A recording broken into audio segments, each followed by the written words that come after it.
90 days before you get an order, which will be avoidable order. Then you go to the sheriff, who's also backlogged, who's now taking 6 weeks to do an eviction. Start to finish, you're out of rent 14 months. I'm running my own credit checks too. Yeah. I'm doing my own due diligence. If a gut feeling tells me that I can't accept something that someone's telling me, I'm going to pass and move on to the next person. That's not discrimination. So anybody can run a retail credit report on anybody? Well, technically you need to have consent. Written consent. Right, written consent, that's what I right. thought. But even in Yeah, rent, and that would be, if somebody ran a score without consent, that could potentially be a RICO complaint. yeah, I don't know in- how far it in- will Okay. go. in It rental might- application, Yeah. it's mentioning you can do that. But Sorry? signing I the know. rental application is allowing the landlord to do a credit check. So it's fine. Okay. Okay, Most of the perfect. people don't read this part. They don't. Well, And even read yeah, the but you know what? memo, I'll give you an example. I on behalf of a realtor, yeah. prior to Just read it COVID, now when it's happening. prior to COVID, I sued a client on behalf of a realtor. I sued a party on behalf of a realtor over commission. Okay. They had signed a 6-month BRA. They never asked to be let out of the BRA. 4 months in, after this realtor showed them 25 properties, they went private and bought somebody else's home without the realtor's assistance. And the realtor said, I want my commission. I was entitled to it. I was under a BRA. I want my commission. Okay? So we go to trial. This thing takes forever. No settlement, no settlement. They threw everything in the book. We didn't understand it. We didn't read it. The realtor didn't explain it. Everything in the Give us a book. copy. Okay? We go in front of the judge, and I said to them, what's your level of education? I'm a college level education. You're a pharmacist, is that correct? Yes. Are you in the habit of signing documents without reading them? Well, you know, I'm like, when you signed the lease for your location, did you read the lease for your commercial location? Yes. When you bought a car, did you read the documents from the finance company when you bought your car? Yes. So why would you now go into a real estate transaction and not read the documents? Oh, I didn't understand. What part didn't you understand specifically? Please point it out to me. We ended up winning. Okay. Okay? And the judge said, yes, a contract is a meeting of the minds. There's offer, acceptance, consideration, meeting of the minds. But absent, if you just read a document, if I send you a document and say, read this and ask me any questions, and you ended up signing it and sending it back to me without any questions, how am I supposed to know you don't have any questions unless you voice those things to me? Right? So we went. That realtor got her commission. Usually when I send the offer, I always mention like, please go through the offer and Right. all the documents. There are and certain let me know things- if you have any questions. Right, there are certain things that RICO Yeah. and OREA require you to go through with your client. I think there's some handouts that you need to provide, first-time home buyer booklets, there's certain things that they require you to provide. So you provide them. But if I don't ask you a question, what is the consequences of this BRA? If the BRA explains that you must use me for the length of the BRA, and you don't ask me any questions about it, and you buy a house 4 months in, you can't now turn around and say, after I've taken you to 26 properties, oh, I didn't understand the BRA. Yeah. Right? Okay, perfect then. Thanks so much for coming again. Oh, you're Because welcome. We're ready to begin with your presentation. Yeah, so we're gonna do, this is a much easier presentation than the last presentation. It's a little more common sense. This is the top 10 landlord and tenant board issues that we personally see in our office. It's not quantifiable. We didn't read an article that said this is the top 10 issues. This is the top 10 issues that we see at our office. Once again, my name is Dan Schofield.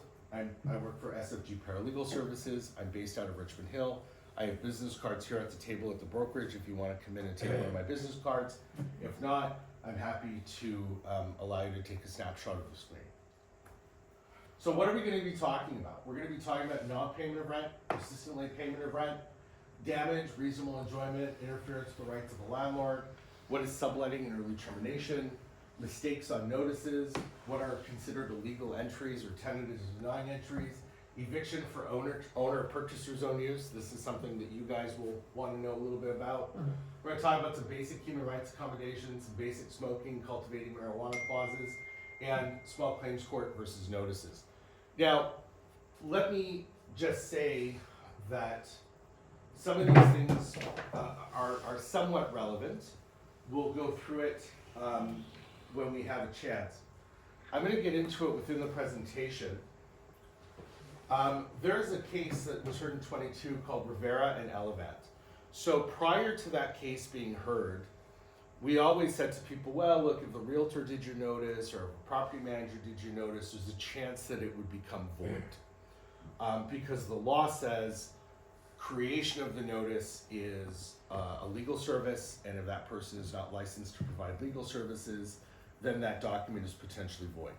Rivera and Elevant came out and said anybody can prepare the notice, but the only person who can file the notice and attend on the notice is a member of the law society or the landlord themselves. So I'm going to caution you as we are looking at this presentation to understand the following. Just because you can do something doesn't mean you should do something. So when providing this service, be mindful. If you do a notice for non-payment of rent as an example, and you do that notice incorrectly, and based on the 14-month timeline we were discussing prior to this, your landlord is owed $35,000 by the time to get the hearing, and that notice is dismissed. As legal representatives, we have errors and omissions insurance. We have things that can cover us that our clients can utilize to be made whole based off of our mistake. You do not enjoy that same type of errors and omissions insurance. Therefore, you can be sued. So when I'm talking about the fact that you can prepare the notices, also keep in mind what I'm saying as you need to understand if you want to accept the liability for preparing those notices. The real purpose of this presentation from a realtor perspective, you do have clients that have rental properties. You do have clients that rely on your expertise and advice. We want you to be able to talk to your clients with a reasonable amount of certainty and a reasonable amount of understanding as to what they can do. But we also want you to be cognizant of the fact that you might want to say, hey, look, I know a paralegal who can help you. You might want to consider looking for a paralegal. This might be complicated based on the following things. And take that, know the information, but understand the liability of providing that service. So when should a non-payment of rent be served? Especially in today's environment, whether you have 1 door or 500 doors, the answer to that is the day after rent is due. If a tenant calls you up and says, I'm going to be a couple days late, I need to pay installments, I need to do A, B, C, the notice is avoidable notice. 14 days after it's served, the person has the ability to void that notice. What the biggest mistake our clients make, and you'd be surprised how often this happens, where somebody comes in and they're already owed 2 or 3 or 4 months of rent, and their tenant was paying them $500 here, $400 here, giving them excuses, and they're trying to be nice. Well, nice in today's world could potentially mean you're out rent 2 years. So the day after rent is due, you should serve this notice. The person has many, many, many opportunities to pay it off before you get to the board, but at least if the notice is served, things are going smoothly. What should the notice include? The exact rent, including dollars and cents. So let's talk about this. When you become a client of our firm for non-payment of rent, we look at your lease agreement, you fill out our intake form. Our intake form specifically says what is the exact amount of rent. We prepare the notices, then we send you the notices for approval. You approve them. One of the things we ask you to look at is that the amount of rent is correct. Then we serve the notice. Now, why is this important? We had a client at one time, they retain us, they say, look, rent is $1,700 a month. They didn't have a lease agreement, it was a verbal lease. They filled it out into our intake form. They approved the notices prior to being sent. It's sent. We go to hearing. The tenant's representative goes, Madam Chair, this notice is defective. I look at my client, because we were still in person at the time, and what do you mean? So, I don't know.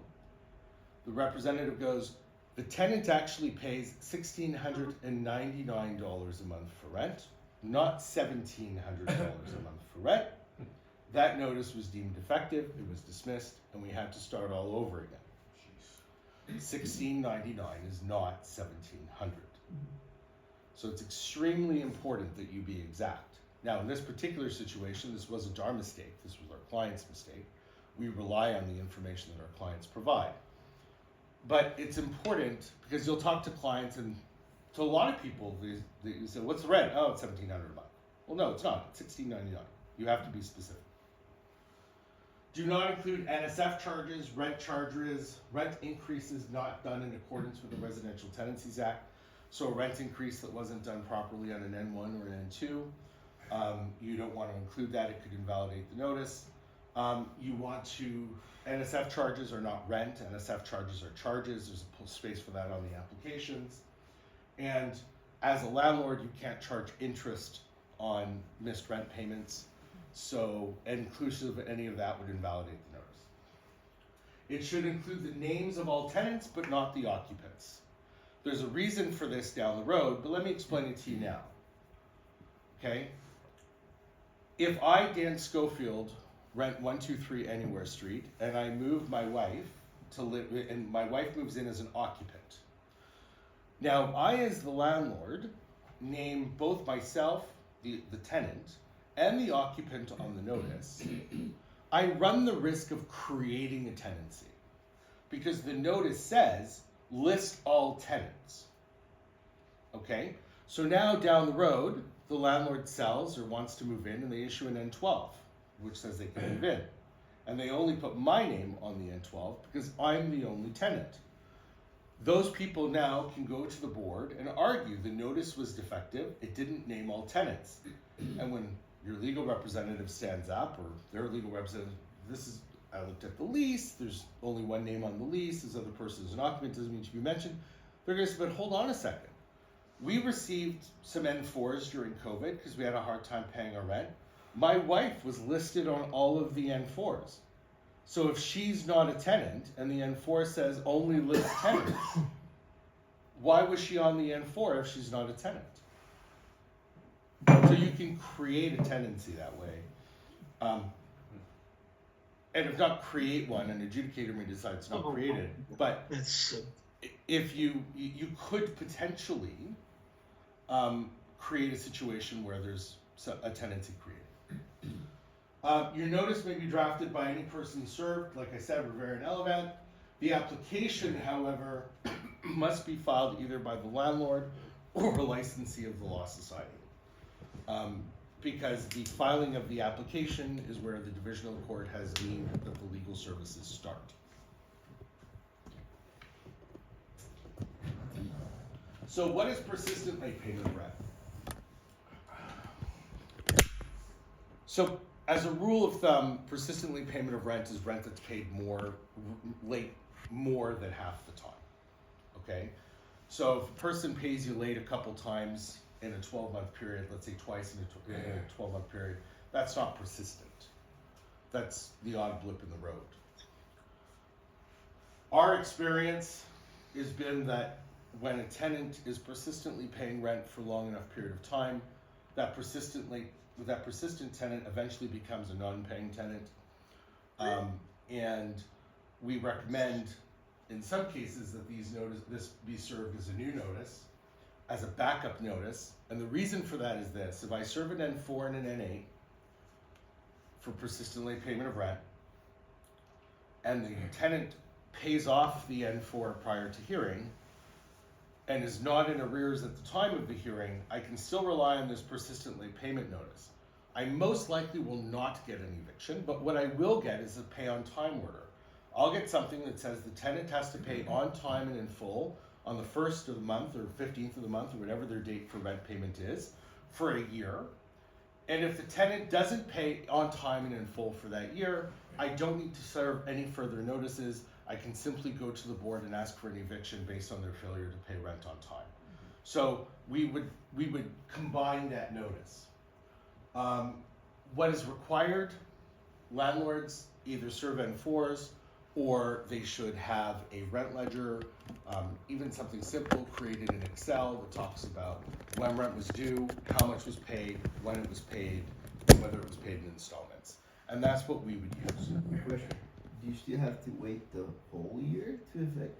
Or if it's late in the first month, No, if the payment is late at all during that time, you can apply for the you can apply to the board. Okay. Now, having said that, that's not necessarily, if they paid on the second in full instead of the first, one time, you probably, like, there's gonna be some leeway there, Okay.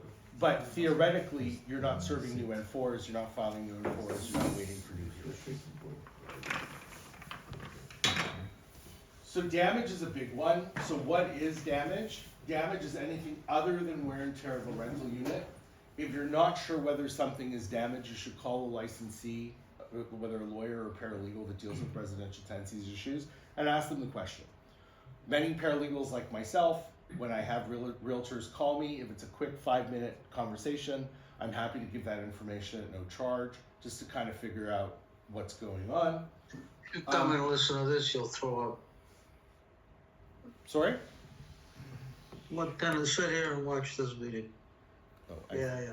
I don't know. Ryan, could you mute yourself, please? Thank you. So, why this is important is if you have a tenant who's living in a place that has a 15-year-old washroom and the toilet breaks and starts flooding, is that the tenant who damaged the washroom, or is it simply just a 15-year-old washroom that died based off wear and tear? To go through the entire legal process to evict somebody for something where the adjudicator is ultimately going to say, this was a 15-year-old bathroom and the toilet broke, the toilet was also 15 years old. Eventually these things break, is a waste of time and resources, and more importantly, it diminishes the relationship that a landlord has with the tenant. Okay? If, you know, I was in a place when I got divorced, I moved somewhere else before buying again, and I don't think the hardwood floors had been redone in 20 years. I could scrape them with my shoe, right? And the landlord says, well, you damaged the floors. Well, no, I didn't. They're 20-year-old floors, they're unconditioned. I literally scratch them if I have a rock in the sole of my shoe. That's wear and tear, that's not damage, okay? So those are things that you need to know. And I'm not gonna get into it here, it's easier on the online presentation, but the the Residential Tenancies Act has what's called an Ontario regulation, and within one of those regulations, it actually talks about useful life of all the various things within a house. Reasonable enjoyment of other tenants. So tenants or tenants' guests, they can't interfere. It could be smoke, it could be loud noise, it could be fights. It's your responsibility of a landlord to provide a termination notice when you receive complaints. So if you have a basement tenant and an upstairs tenant that are fighting, that are arguing, you have an obligation to serve notices to either one or both of those parties.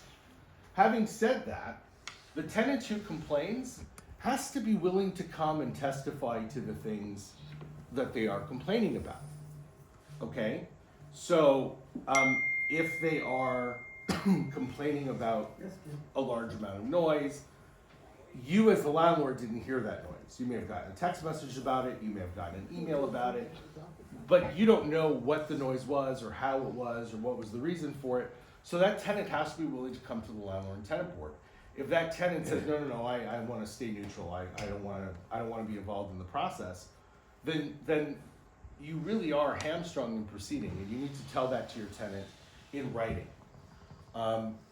There is a kind of axiom that we take at our office, you should adopt it as well. If it's not in writing, it never happened, right? So you want to make sure that that conversation where you say, listen, I can't really proceed on this and do anything about it if you're not going to be willing to participate, needs to be in writing. So if they bring an application against you, you can say, listen, they complained, I issued the notice based on their complaint, then the tenant said they don't want to be involved. How am I supposed to get an eviction when that tenant is not willing to testify to the things that they've seen or heard or experienced?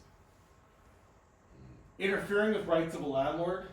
If a tenant is guilty of bylaw offenses for which a landlord could be fined, or if the tenant refuses reasonable requests by the landlord for entry, or for cooperation with required maintenance. These can be reasons that a landlord can serve a notice of termination on a tenant. The notices need to be specific. In 2002, the Divisional Court heard the case of Ball and Metro Capital, and without reading the exact phrasing of the order, Ball said that in order for a notice to have a reasonable chance of success, it has to identify dates, times, and what happened. You can't say between September and December of 2022 there were instances of noise. You have to be specific about it. And the reason for that is the tenant has to be able to defend themselves against an application. Prior to COVID, I did an N5 for a landlord, a notice for a landlord. We had a tenant who was willing to testify. They provided the dates and the times of the events. We boiled those down into the notices. Our client testified, his witness testified. We were good to go. Then the tenant's opportunity came to testify. And it showed that the tenant, on 20% of the times that we had complaints, wasn't even in Ontario. They were somewhere completely different. There was nobody in the house. It would have been impossible for the tenant to have created issues at 3 a.m. that the person downstairs was complaining about. That application failed, as it should have, as a result, because what it boiled down to is the tenant downstairs had a problem with the tenant upstairs. We're still not sure why there was a problem, but certainly there was one. And she just wanted to see him gone, and she felt the best way to do that was to create a situation where we evicted him. In the end, we evicted her as a result of the behavior. Okay? But that's really important. So if a client comes to you and says, oh, my basement tenant's complaining about my upstairs tenant, you need to say to them, listen, first of all, I'm probably not the best person to do this notice because it requires a lot of specifics that need to be done in order for it to succeed. But you're going to need to get statements from your tenant downstairs of dates and times and events, so when you speak to a lawyer or a paralegal, they have that information handy and they can move forward. So you have grounds to take her out because she was lying, right? Well, she was interfering with the landlord's lawful right and privilege. The landlord spent $2,000 on legal fees to evict somebody who shouldn't have been evicted, based off obvious lies. Yeah. Right? But the reason that the notice would have been successful, but you have to think about it.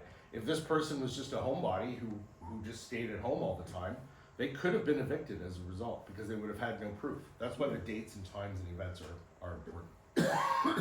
Subletting and early termination. So this is a big one. First of all, a sublet is not when one of your tenants brings in a roommate. That's not a sublet. Okay? That's a roommate agreement between your tenant and another party. You as a landlord have no right to interfere. Subletting is when a tenant moves out and a new tenant moves in. Now, I'm going to say this, it's controversial. Some realtors don't like me saying it. There is absolutely no legal reason to offer a one-year lease in the province of Ontario. You as a landlord are required to stick with the one-year period. As a tenant, there are 10 ways that they can break that one-year lease without penalty to themselves, and often they will do that. They can do that by requesting to sublet or assign their lease and have a landlord refuse. That tenancy terminates within 30 days upon refusal, regardless of the length of the lease. If I want to break my lease, I don't pay rent for 1 month. Landlord serves an N4 notice. If I vacate by the date on that notice, my lease is over. Right? And the landlord has my last month's rent. So I vacated, I owed 1 month, I vacated, landlord has last month's rent in their hand, lease is over, I'm out of it, I don't owe anybody any money. This is just these are just 3 examples of probably another 10 that would get a tenant out of a lease. Why would a lease be important? I usually recommend this way. If you have a tenant and they're a good tenant, and they pay their rent and they don't give you a hard time, a lease might be a way to say to them, hey, look, do you want to do this 1-year lease so that you know that I'm not going to sell or ask you to move out within the next year or 2 years because you're such a good tenant? Maybe as an incentive, a lease might be a good idea. But for the most part, month-to-month tenancies, there's no point in having them. That's right, yearly tenancies, there's no point in having them. So here I talked about under section 96, if a tenant gives landlord a notice under 96, which is, hey, I want to sublet or assign, and the landlord doesn't reply within 7 days, or refuses it, the tenancy can terminate after 30 days. There might be a small penalty, but it's very low. It might be the bare minimum cost. You gotta go to court to get that money. And you have to go to court to get it. So it's probably not something that is feasible. So mistakes on notices. So I said again, notices must be error-free. If there's a mistake as simple as a unit number being placed on a notice, that notice is void. Okay? So why is this, not just that, but here's a few things. If I have 3 units in a building, I have a basement unit, a middle unit, and an upstairs unit, and I identify them as units 1, 2, and 3. And on the notice, I as the legal representative identify unit 2. If the number 2 is not stuck on the door at the rental unit, then that notice is defective. Okay? So you need to prepare before serving notices to understand the little intricacies of all the things that can affect the ability for somebody to bring a notice forward. Okay? If it is served by email and you don't have permission to email, it is not considered valid service, therefore the notice is waived. Okay? The Ontario Standard Lease now has a spot that says I agree and consent to receive notices by email. If you have an older lease that doesn't necessarily have that, there's a consent to email form on the Landlord Tenant Board website that you can enter into an agreement that allows somebody to serve by email. But this is a question that you need to ask before anything is served. That also includes notices of entry, by the way, and that's specifically relevant to you as realtors, and I'll get into that in a moment. In some cases, this means a landlord can go months without receiving rent. Based on an error in the notice, it can be dismissed. And if you, as real estate agents, prepared those notices, you could potentially be liable for any of the financial losses that realtors experienced.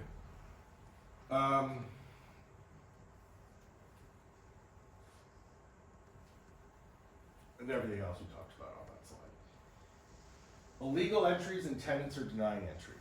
So all notice of entries, unless it's an emergency, must be in writing. Email and text messages are fine as long as the tenant's agreed. And it must be at least 24 hours of notice and must be as specific as possible. So what that means is, if you have an agreement to serve notices in writing, you can send correspondence to book a 24-hour notice of inspection. You as realtors can book 24-hour notices of inspection on behalf of your clients. But if it's not in writing, and if you don't have permission to serve those notices in writing, you have to physically go and put a notice of entry on a door. The notification from the front desk at your brokerage is not going to be sufficient. An email from you is not going to be sufficient. You are going to have to go and put it physically on the door. You also have to be as specific as possible. So even though the Act says 8 a.m. to 8 p.m., entry should be limited to a specific time, example 2 to 4 p.m., and it needs to be specific for showing the rental unit for sale, for doing a picture walkthrough, for doing any number of things. Now, don't make the entry so specific that you can't meet your own entry deadline. Don't say between 1 and 1:30 if you're going to be there at 12:45 or if you're going to be there at 1:45, because that's now outside the scope of the time that you prepared. So you want to be general, but you don't want to give too long of a time. Okay? As an agent, you should always knock and you should always announce yourself before coming in. I can't tell you the amount of times I've received complaints where people have walked in on people who were in the shower or getting dressed, or, oh, well, I had a notice of entry scheduled, right? You definitely want to make sure that you announce. There's no requirement for a tenant to be home. That is their choice. The Act says it is their choice. There is no requirement for them to be home. all a tenant is responsible for is securing pets or some other item that if they're uncomfortable, they can certainly be there, but if not, securing pets is sufficient.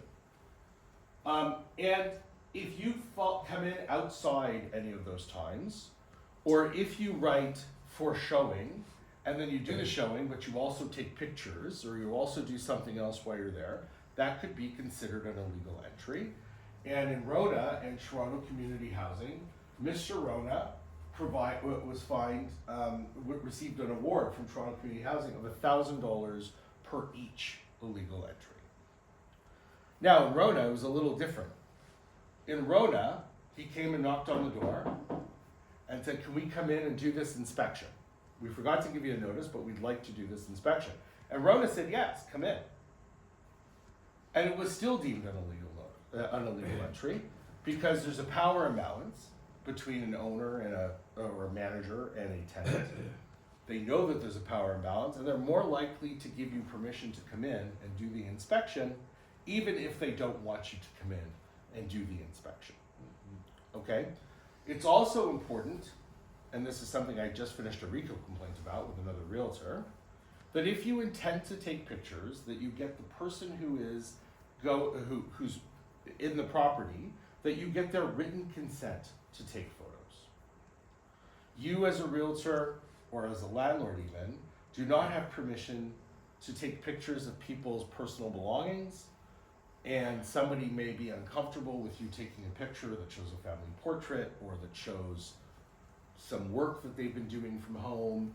And if you take those pictures without that person's consent, it could not only be an illegal entry, but also an invasion of their privacy. In the photos, this is just as an aside based on some recent case law that came out, you could also say things like, "I'd like to take pictures, and we will use Photoshop to remove any personal belongings that you do not wish to have covered.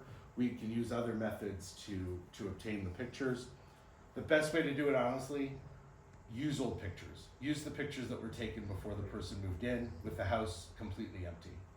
But if that doesn't work, you need permission. And again, you have to be specific. If you have entries, say they are entries for viewing. If you want to do some other business, that has to be mentioned on the notice as well. What I usually recommend, if you have a situation where you do not have permission to send an email and you have to put notice on the door, work out 3 or 4 days with your clients and give a notice of entry for those 3 or 4 days all at one time, and say, "We will be here Monday from 6 to 8, Wednesday from 4 to 6, Thursday from 7 to 9, well, no, not 9, because 9 is above the entry time. But just do it for a few days so you're not running back every couple days to give it. And it also allows you to book with agents and say, "Look, this property is tenanted. While there's a lockbox, we can only go during this specific time." So you can serve one notice with different time frames. Right, as long as it's 24 hours notice. Yeah. Now, I don't recommend for multiple weeks. I usually recommend for a week at a time. And the reason I don't recommend for multiple weeks is because things change. And if you served it for, let's say, 2 or 3 weeks at a time, and on the 3rd week, the schedule changes a little bit, and you just go in and do it, that could be considered an illegal entry. Yeah, I'm just saying for showings, let's say you want to put everything on a Wednesday, you do like from 8 to 9, from 9 to 10, from 10 to 11, from whatever, as long as you talk to the tenant and make Well, sure. I wouldn't do all day, but you can work that out with the tenant, obviously. They might prefer it if they're not Right. home, right? So you can work that out with the tenant, just make sure it's done in writing, and make sure that you advise the tenant that they have a right to say no. Right? So eviction for purchasers, owners, own use. This is a really big one for realtors, okay? Because you're selling properties, and a lot of those properties have tenants in them. So, notice must be served in accordance with the Act, so it's gotta be an N12. Your text message or email to the tenant saying you gotta leave in 60 days, that's not a valid notice, okay? It gotta give at least 60 days notice and end on the last day of the rental term. The termination cannot be before the end of a lease term. So if I'm 6 months into a 1-year lease and you sell the property, just because you've sold it doesn't mean that 6 months of the remaining lease is non-existent. You can't serve a notice for less than, if the person intends to move in, you can't serve a notice until the last day of their lease. The owner or the purchaser who intends to move in has to compensate the amount of 1 month's rent, and that has to be done prior to the termination date on the notice, whether they leave or not. An affidavit or a declaration must be sworn if the person intends to move in and remain for a period of 12 months. The unit cannot be sold or re-rented within 1 year of the intended person moving in. So let me talk a little bit about this. So first of all, serving of the notice does not automatically create a situation where the tenant needs to leave at the end of the notice. It even says it on the notice. If you disagree with this notice, you do not have to move. You have the right to a hearing. So, what happens? First of all, you need to explain to your sellers or to your buyers that there needs to be clauses within the lease that allow you to extend closing with little or no penalty. If you are representing a seller and a buyer is insisting on a vacant possession clause, you really do need to tell your seller that they can't accept it. Because there's no way to guarantee the tenant's going to leave. Right? So people will call us up and they'll say, look, my property closes in 20 days and the tenant's still there and they're refusing to move. And it's going to cost me, they're going to walk away from the deal and I'm going to have to forfeit the deposit. And now properties have gone up 10%, so comparable property is going to cost them more and I'm going to get sued. What do we do? Okay, well, the offer becomes cash for keys. How much money are you willing to throw at that person to leave and sustain your closing date? And during COVID, I saw it go as high as $50,000. What? If you're making 200 grand on a property, you wanna pay for it. Okay. Not to say that that's a great option. I certainly don't think it is. And you could have gotten away with 1 month's compensation, which in some cases is $1,000, if you were just positioning your deal to close when the property was vacant 6 or 7 or 8 months down the road. Right? But by putting a vacant possession clause you create a situation where cash for keys is your only option. These tenants, remember what we talked about in the last presentation? They're on Facebook, they're in these tenant groups, they know their rights, and they know that they have you over a barrel, and they are going to do everything they can to negotiate the most amount of money to leave, because they know that the place they're spending $1,000 a month for now is $2,200 in today's market, and they're going to want to cushion themselves as much as possible. Now, here's the other problem. I have no idea what you're talking about. As a realtor, here's your other issue. Okay? Let's say you represent a seller and you allowed your seller to close with a vacant possession clause. Might you have some liability in any amount of money it costs for them to get those tenants out? Why are you calling me? Right? The purchaser's agent won't have any responsibility. The purchaser's agent did what he was instructed to do. But as a seller's agent, is it possible that you may have some liability? And I don't. Well, if it's gonna cost them, they might wanna. Right. They might wanna get a piece of the agent, of course. Right. Okay. If they end up getting sued for a couple $100,000 because of you allowing a vacant possession clause to sneak in on behalf of the seller, might you have some liability? These are questions you need to ask yourself because they're very important.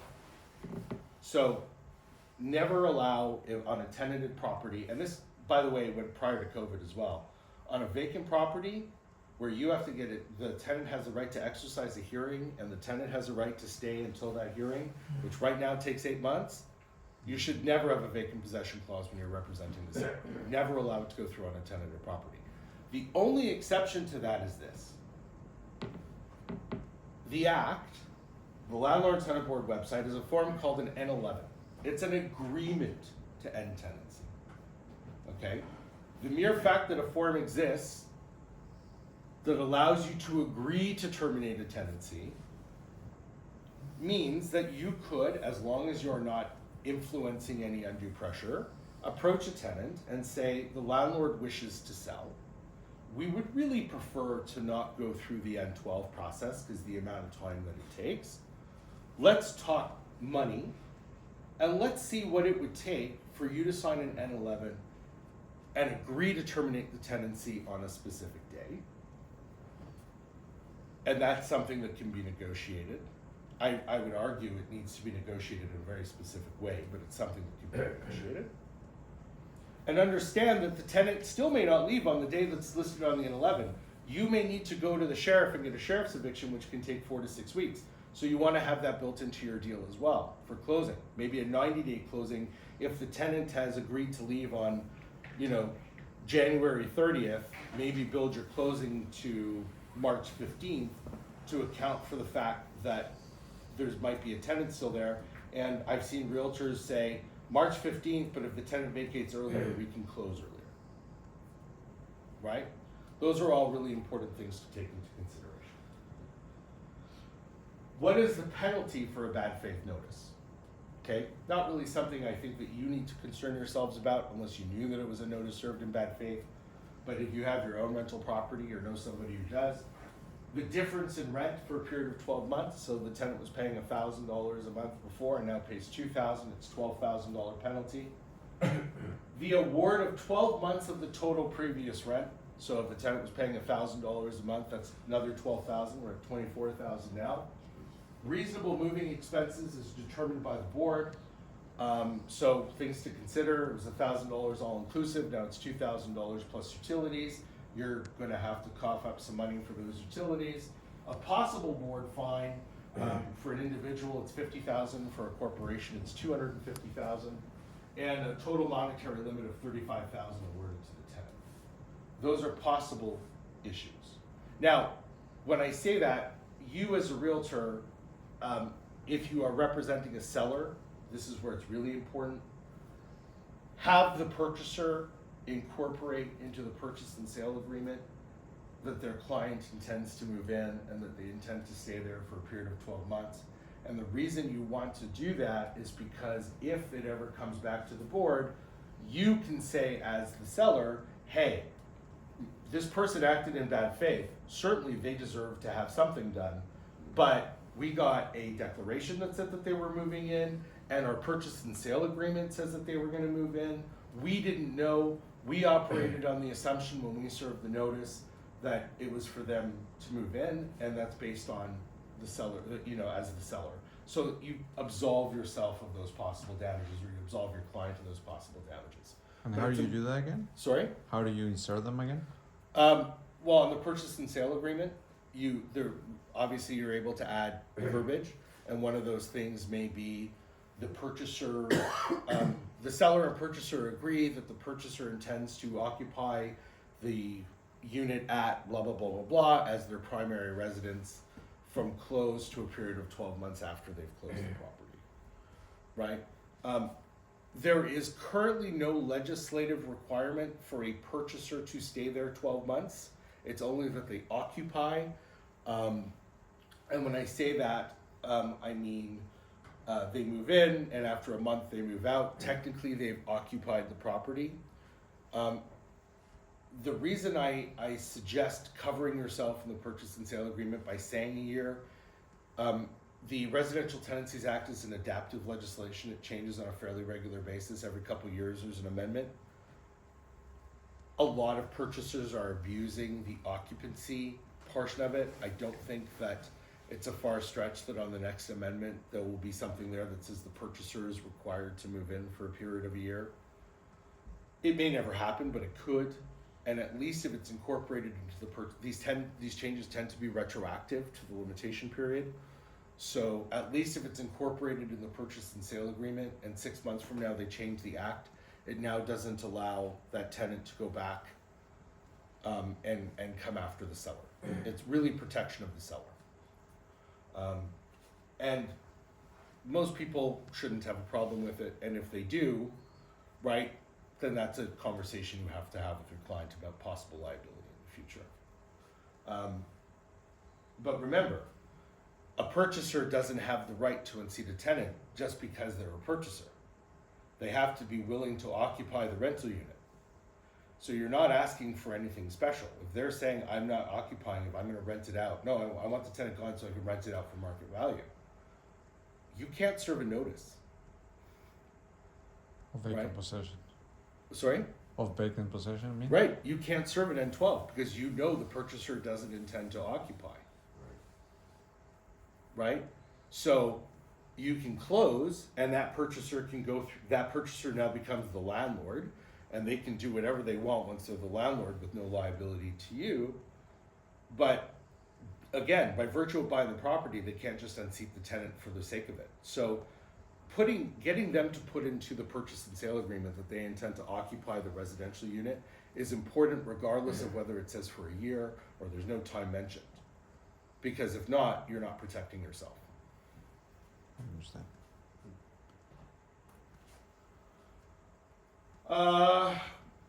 So this is where the human rights accommodation portion comes in. Landlords are required to accommodate to the point of undue hardship. This could include installing ramps or allowing access to rental units. Showing and inspections can be refused if they are on religious holidays. So you may want to have conversations with people and ask them, if you are dealing with an Orthodox Jewish family, you probably don't want to book anything on Saturdays or on other of their high holidays. So these are questions that you should ask to make sure that you avoid it. If a tenant is elderly or has small children and the tenant says, hey, look, I put my kids to bed at 7 p.m. So if you want to do inspections, that's fine, but you can't do it after 7 p.m. That would be an accommodation under the Ontario Human Rights Code under family status. So you want to have these conversations and you really want to accommodate them whenever possible. Showing that inspections can be refused and should be accommodated if the tenant or their children is under disability. In the human rights seminar that I spoke about last week, I talked about a realtor who refused to acknowledge the tenant's autistic son and caused some real hardships for that person. I realize that it limits your ability if you can't show in the evenings or if you can't show on the weekend, but that's still something that needs to be accommodated. So you can have conversations with the tenant. Okay, fine, well, can we have 1 weekend days or 2 hours on a weekend that you're not home where we can do this inspection? Have those conversations and show that you're trying to accommodate those things. In the lease, you can prohibit smoking and you can prohibit marijuana. You can do those things, provided that it is not under human rights accommodation. You can prohibit those things. You can prohibit the growing of plants, but all of those things need to be incorporated into your lease agreement. So with the Ontario Standard Lease, there is ability to have a Schedule A.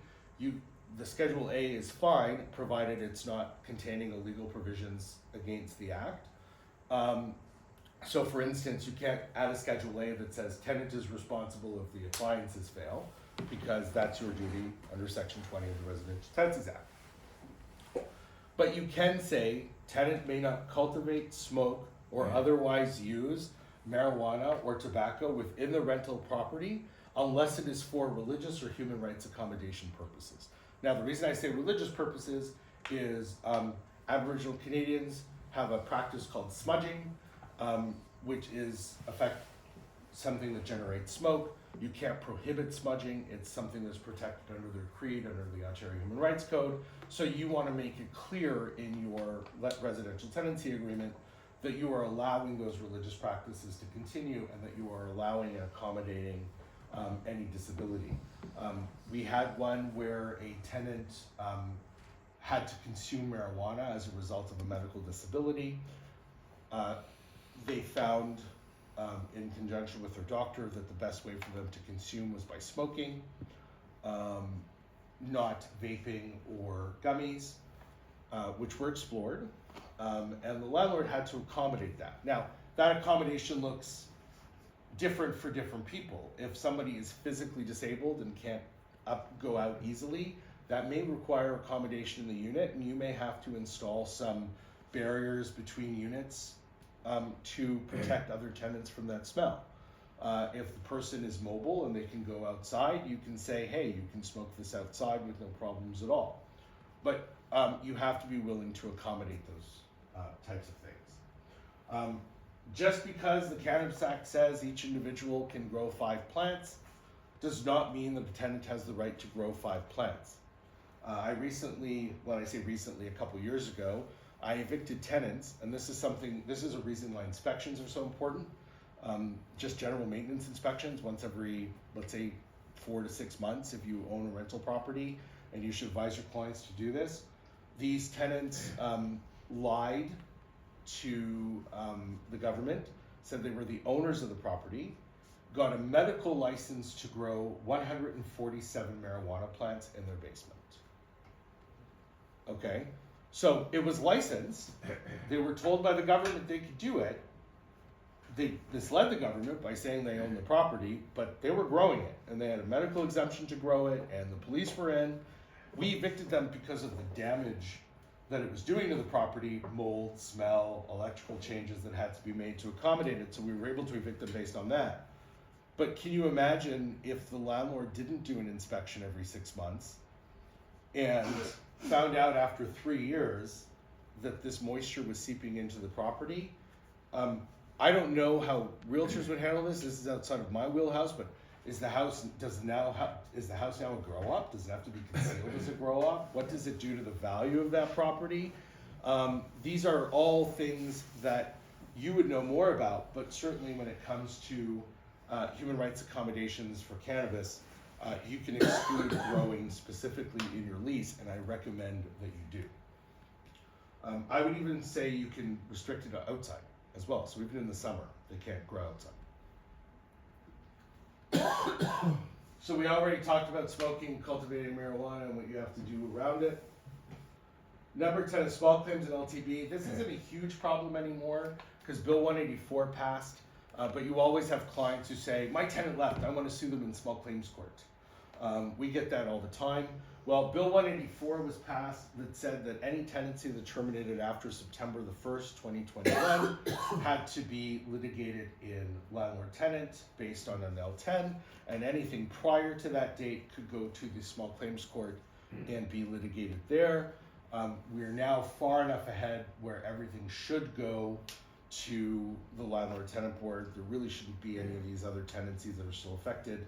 But if you have a client who says, I want to go to small claims court, I want to do this and I want to do that, you really probably want to recommend them speak to somebody like myself so they don't spend a huge amount of money going to the wrong venue to get no reward for those monies. Now, And that is our presentation. is Much that sim- already? I'm sorry. Sorry. You were gonna say. No, go ahead. No, what I wanted to ask is like if that has already started, where the landlord can sue for damages under the Landlord Tenant Board. Is that already ongoing? Yes. So there's a form that you fill out once the tenant leaves. You can fill it up. You can send it out to the tenant up to a year after they vacated the property. If you have their email address, you can serve it via email with permission from the board that says you've created this damage for me. This is actually a really positive change, and I'll tell you why. I can go to the board on an L10 for damages, and I can usually litigate that for under $1,500.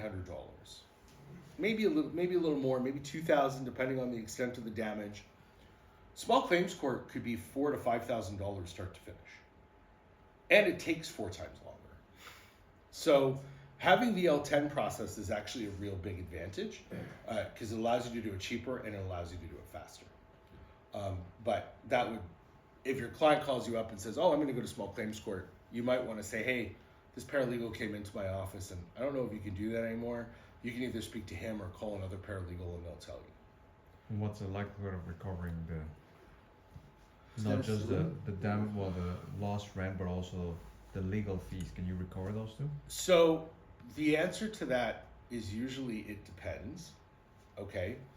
A lot of people like to use the term judgment proof. Oh, this person's on ODSP or OW or on CBP and OAS, and therefore they're judgment proof. I don't subscribe to that way of thinking. And I don't subscribe to it because first of all, you get an enforceable order that you now take to small claims. You can do writs of possession, you can do writ of person, you can do writ of property. So if the person owns a property, you can put that writ there. And even if they don't pay it right away, eventually they're going to refinance. Eventually they're going to have to get a new mortgage. Eventually they're going to sell. That money will come to you plus interest when that happens. They have to do it in order to close the property, if it's registered correctly. The other aspect of it as well, which is also important, is in order to be on CPP, OAS, OW, or any of the social assistance programs, you have to do your income tax, right? It's a requirement to stay on those programs. I can take your income tax return, right? I can put a writ on your bank account, so even though I can't take your ODSP check, if mom sends you a $100 e-transfer, I can take $50 of that e-transfer. So there are ways to enforce. If the tenant owns multiple vehicles, I can take one of them. I can do writs of possessions. There are many ways to enforce that people are not aware of. And they think, oh, it'll just go to collections in 6 years, it'll fall off my bureau and I don't have to worry about it. Not true when it comes to legal enforcement. So it does make sense to go after it. Once you go after it, there's a determination process to determine if it's worth pursuing to any large extent. But look, some people are like, hey, it's 20 grand. If I get it back over 15 years, it takes me 15 years, but it's 20 grand. I'm not giving it up. And it really just depends on that person. Is that like a determined amount that you can go up to on the tenant? Well, we can garnish, right? No, I'm just saying, because for small claims you have a ceiling, Yeah, it's right? 35,000. Is that Same so for same small, thing? same for landlord and Okay. tenant board. Anything above that, you would go to Superior Court anyway. Okay. So there is something called exclusive jurisdiction of the Landlord and Tenant Board, which says that anything within the monetary jurisdiction of the board has to be heard by the board. But anything above that monetary jurisdiction can go to Superior Court. It doesn't have to go to landlord tenant. You don't have to waive the excess. A lot of people do, but you don't have to. Okay. So that's a decision that each person needs to make. Okay. So that's the presentation, unless there's any questions. I don't know, does anybody online have any questions? Any questions for the people online? I don't see any chat bubbles. Anyway, any questions from here? I think you were pretty clear. Right, so as I said, a little less controversial than my last presentation, a Great little more presentation. straightforward. Well done. If you have any questions, by all means, give me a call. My contact information is up there. Our business cards are here in the office, and we'd be happy to do any further help for you. Great, thank you. All right, Yeah. so I guess we'll Thank you shut so down much. and we'll conclude. Thank you.